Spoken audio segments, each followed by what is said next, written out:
What's up, everyone? Before we dive into the episode, I just wanted to remind you that if you're liking what we're doing here, it would mean the world to us if you could go on to Apple or Spotify, wherever you're listening to the podcast, and just give us a quick rating. It takes like 60 seconds, and it really helps us out getting the word out about the podcast. Really appreciate you tuning in. I'm Johnny Page. I'm Matt Verlaque. And this is the SaaS Academy Podcast.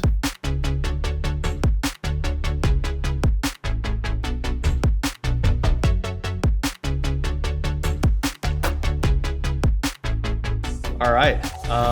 So Johnny, I was stalking you on Instagram the other week. I hope that's okay.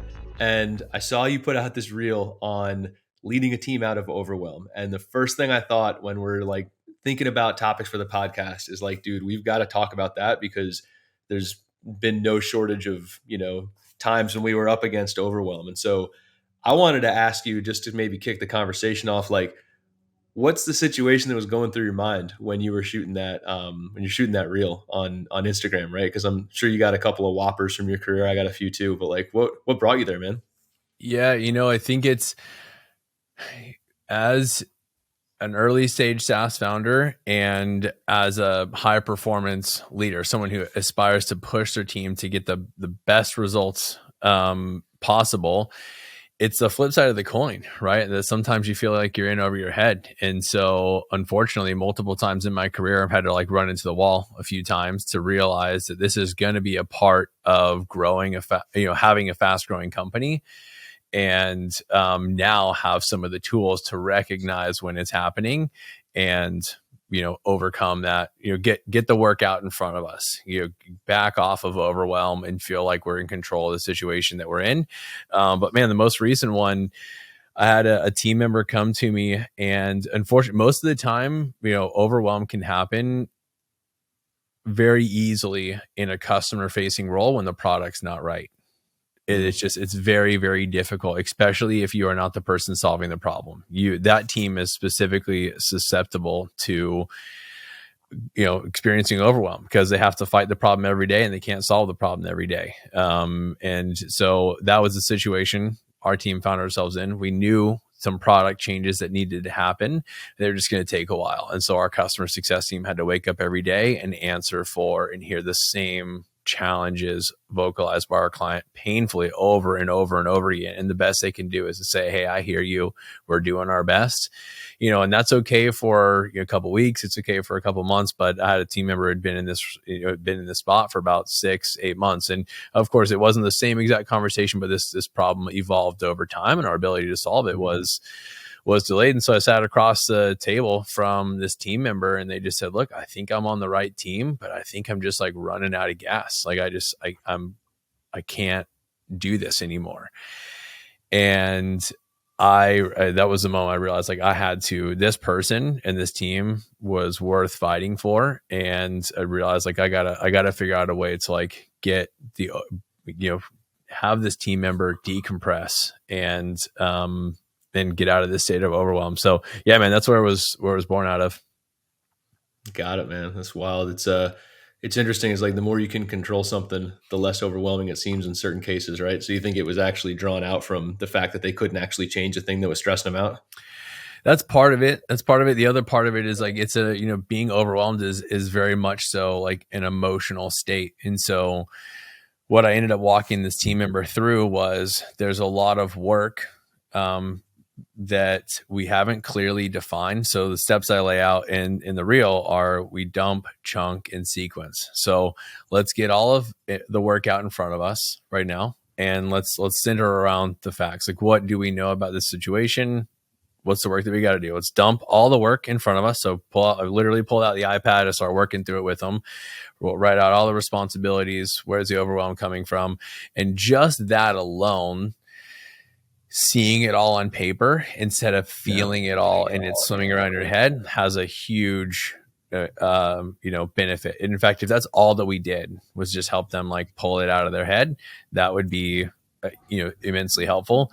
The chunk part of the process is let's group all of the work together, right?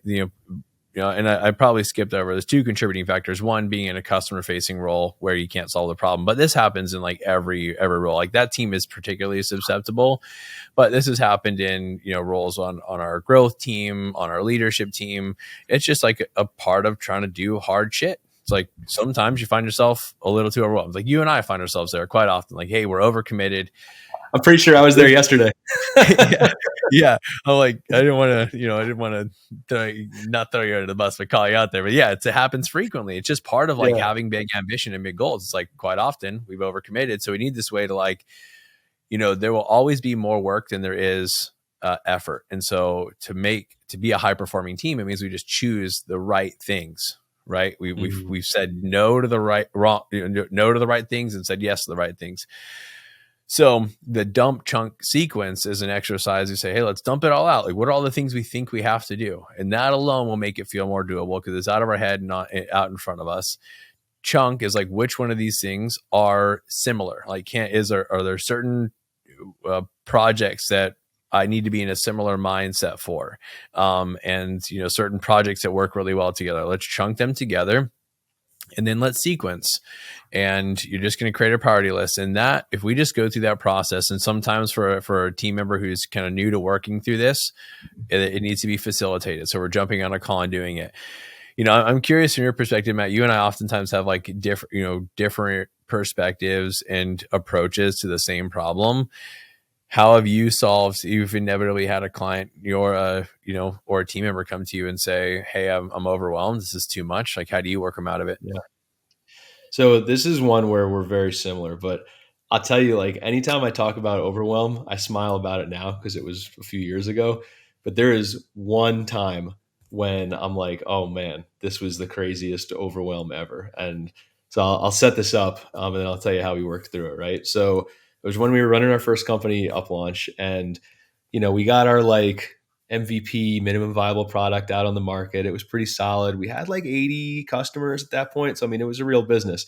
And we were quote unquote replatforming. And Johnny, like, if you can go online and find some advice about how to do that, whatever advice you'd find, we were doing the opposite, man. We were making every mistake in the book. We had gone weeks and weeks without like pushing the features to the main branch, not to get overly nerdy or whatever. Like, we had all this code that hadn't yet been battle tested, and we were going to do all this data stuff. Anyway, like, it's a mountain of work, right? And we were going to do it all in one fell swoop. And we actually like got together. We were a remote company. We got together, like set up our computers in a basement, and like we were doing this thing. We're like, we're ready to rock. And we broke the whole world, Johnny. I mean, we took this platform down for like 8 hours. And the thing about this was, this software was the way that our customers got new leads for their businesses. So none of our customers could get new leads for like 8 hours. I mean, it was rough. And I remember my CTO, his name's also Matt, my CTO at the time, sent me a message in Slack while we're trying to, play whack-a-mole and get all this stuff dialed in. And the message literally says, "Matt, everything is crumbling."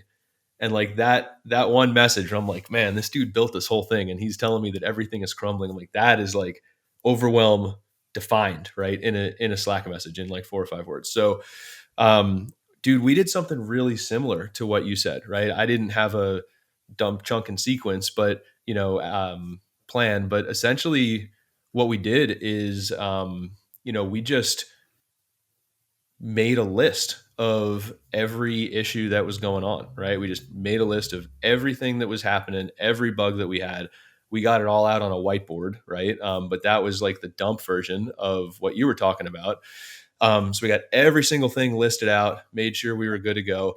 I don't know that we necessarily chunked them into sections, but then we did the same thing with the sequencing. And like, I tell people all the time that the hardest skill in the world to develop as a high performer is stack rank prioritization, because all you want to do is all the things at the same time, right? I suffer from it. You suffer from it, man. It's like you make yourself a nice dinner and you're going to eat all the bites, right? And you choke. It doesn't work. And so I think the thing that saved us from that was I took a breath and I was like, all right, freaking out's not going to help. So I'm going to set that down. And we're just going to solve one thing at a time until the whiteboard's clean again.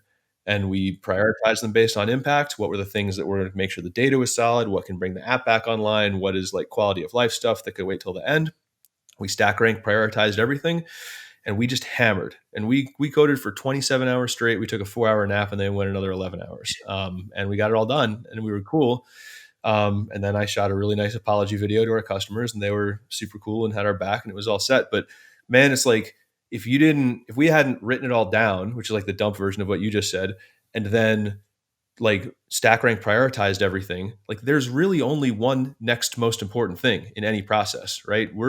Humans aren't actual multitaskers. It's all bullshit, right? Like we do one thing at a time, we single track, we solve. And so as soon as we took that approach, we were just playing, one task at a time, one issue at a time, fix it, move on to the next one, do it till we passed out, and wake back up and do it again. You know what's funny, man. dude, is I think a lot of people are going to jump straight to, how do I give this person some like paid time off and just give them a long weekend? And that sometimes that's the case. I had a team member where we actually asked them to take a month off, but what most of the time what's happening is it's avoiding the real thing that's like creating overwhelm, right? It's working through.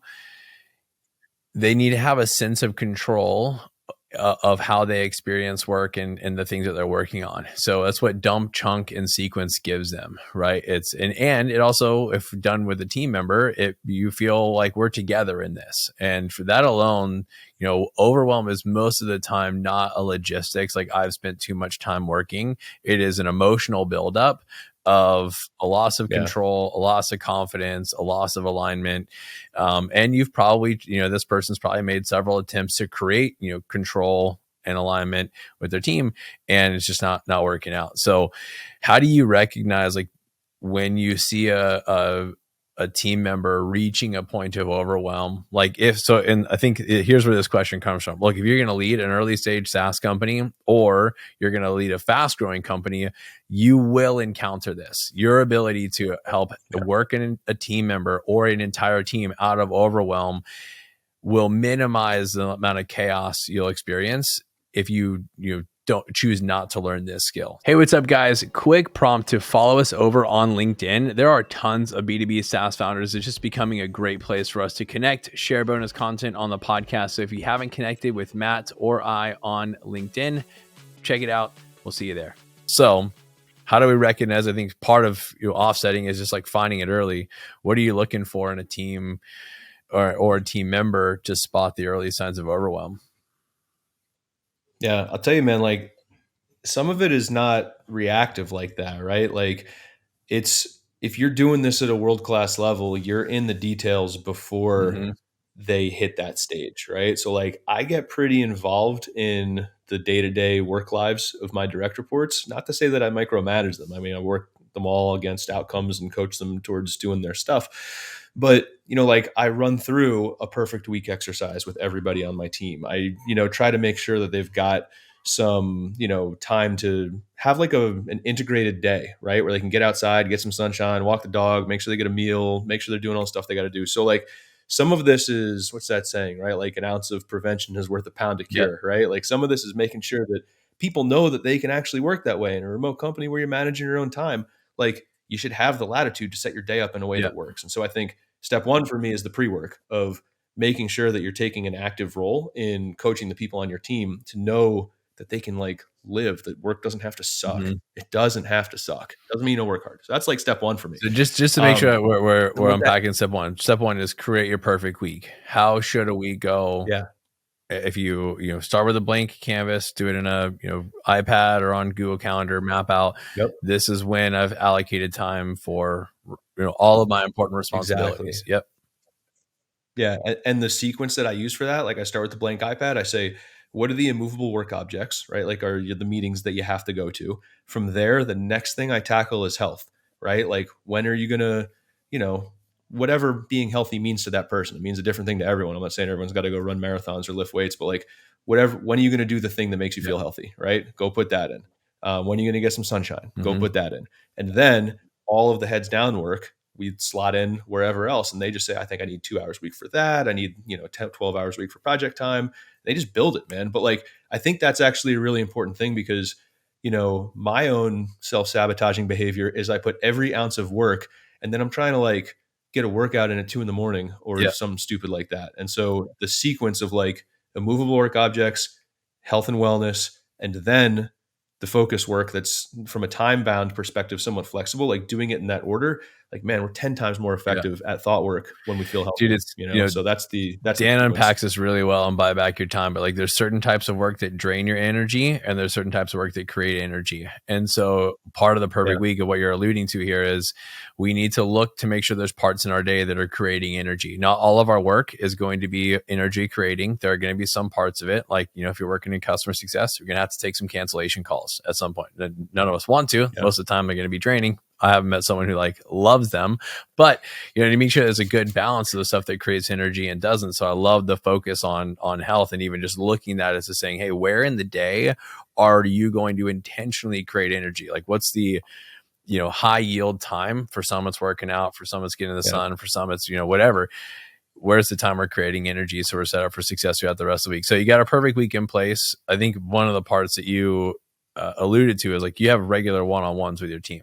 Right. Like you're so part of the prevention is I'm talking to them regularly. We've got a game plan on how a week should go. What else? Yeah. So one-on-ones for me, they're an hour long every 2 weeks. They follow a format.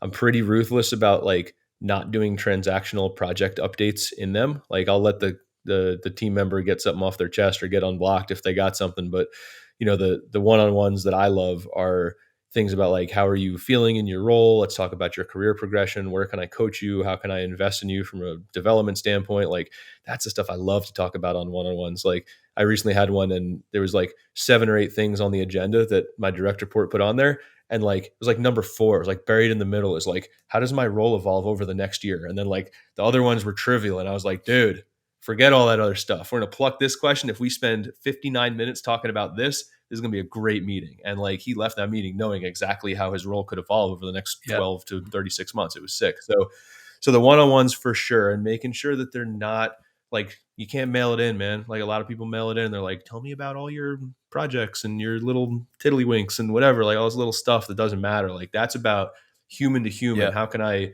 help elevate you as a team member? So that's like the infrastructure, right? You know what a week should look like. You know what kind of stuff they're working on. You can check in on them emotionally. You can help them on their development progression of the one-on-ones. And then if despite all of those touch points, they're still in the hole, I'm hoping that like a couple of things are true. Number one is that I should already have a feeling because I have these touch points with them that I feel like Johnny's running hot right now. You got a baseline. Like, I got to make sure I manage this. Yeah, exactly. So that's number one. And the second is that, and I think this is really important, like they know that they have an ally. Because here's the thing, like I joke with my team, I say like I talk about like resolving their corporate trauma, from like all the weird stuff that they've been through in companies that don't necessarily run intentionally like this. And I'm like, man, sometimes like the working out thing in the perfect week, like you literally need to give people permission to go do that because they think that they're doing something wrong if they go for a walk. And I'm like, yo, I want you to do that. I want you to feel great every single day, And so I think that like them knowing that they have an ally in you is critical to the whole thing, because if not, what happens from people who work other places is that they're going to view their overwhelm as like a sense of personal failure a lot of the time, especially if you're hiring high performers. Will be like, I'm overwhelmed. This is a me problem. I can't keep up. Like there's everyone else is doing it, or really maybe they're not, right? And I'm failing. And it's like, you got to squash that. And like a good leader squashes out. You can draw that out of them and be like, look, it's us against the problem, not me versus you. Like there's a mountain of shit we have to go solve. Cool. Like, I'm sorry you're feeling this way. It's probably me letting you down. So let's get this stuff out on a piece of paper, like your thing, and let's go figure it out together. And like that defuses the conversation for them. They're like, oh, I'm not messing up right now. This is just how it goes sometimes. And I have an ally who's in a position to help me fix it. Game on. But dude, like that's how I approach it. But I want to push on one thing you said because I loved it. Like everything I just explained, you can't solve that with a vacation day. It doesn't mean that like I watch my people's PTO. I make sure that they take some time off. I ask them and like all that stuff. It's important. But like sometimes they just want their problem solved. Like if work sucks and they leave for 2 days and come back, it's still it's most of the time. If the problem, I think that solved. Part of what we've glossed over or just, haven't quite spent enough time on is reminding the team member of why they're here. Like, what's the mission? What's the why? Dude. Reconnecting. Like, let's look up, let's look out. Why is it important that we handle this stuff in front of us? So like dump, chunk, and sequence is very tactical. Like if you do nothing else from this, you can get on a call with an Overwhelm team member, dump, chunk, and sequence, and that will at least at minimum push off Overwhelm and get them back into a good spot, if not solve it. But looking 12 months out and saying, why are we here? Like, are we connected to the mission of, who we're serving, the problem that we're solving, the role you're playing in this? It can make being really connected to the vision of what we're building can make today, it just makes all the problems feel small. Like you're building confidence. That's where we're building. We're going to wake up there. Like you are the right person in the right seat. Sometimes like they just need that reminder from you that, hey, we're going to get through this. Like, and as a leader, it is your responsibility to kind of like, be the calm in the storm and be that unwavering, voice of confidence that says, this is, I'll say the words like, we're not curing cancer here. Okay. Like we're pushing for greatness. And, part of this is putting it in perspective, and, perspective comes from understanding why we're building what we're building. Yeah, agree, man. And I think this is probably a good topic to dive into on another pod, but like the whole culture of winning thing, right? About like, focusing on customer wins and team wins and like all the good. I just think that like there's an archetype, like a person, right? That, people who don't care don't necessarily feel overwhelmed because they just don't care, right? The people that are working in startups all care. They all want to be excellent. And so that same type of person typically isn't that great at like reflecting on all the stuff that went right because we're so like focused on the next problem. And so I think that like, yes, being mission focused is crazy important, but also just like, especially in times when everything feels bad, taking a time to shine the light on the good. And I'm not saying it's like, toxic positivity or like just, lying, like if shit is messed up, we have to talk about it. Right. But like, it's usually like everything is usually not broken. There's usually just a couple of really loud, obnoxious problems that make it feel like everything's broken. But there's also, 80% of the user base in your software company or whatever the situation is that's like actually getting value and giving you testimonials and winning and getting the value metric. And like, you should shine a light on that too, even if the other 20% might be pissed off because you don't have the vocal minority can be the loudest voice in the room at times. Yeah, totally. Dude, I think it's a good sign. You have an Overwhelm team member on your team. It's a good sign that they care about what you're doing. Hopefully what we discussed today, have an ounce of prevention is better than a pound of cure, right? Like, hey, get your perfect week in place, stay connected to the vision, have a routine one-on-ones. You'll be able to spot a team member experiencing overwhelm much earlier on and be able to initiate the conversation. Addressing it early is, huge. And then, if you do have a overwhelm, work it through an exercise, very tactically dump all of the tasks and responsibilities down on paper, chunk them together, which tasks are similar, and sequence them top priority first. And just stay connected, have routine follow-up conversations. Matt, anything else on working a team out of overwhelm? No, I honestly, I think every item that we listed in the prevention category could probably be something worth double clicking on. It's just, there's so much there. And honestly, that's my favorite part. Like, I feel like I love the mission that we have now. I love the mission of my last company.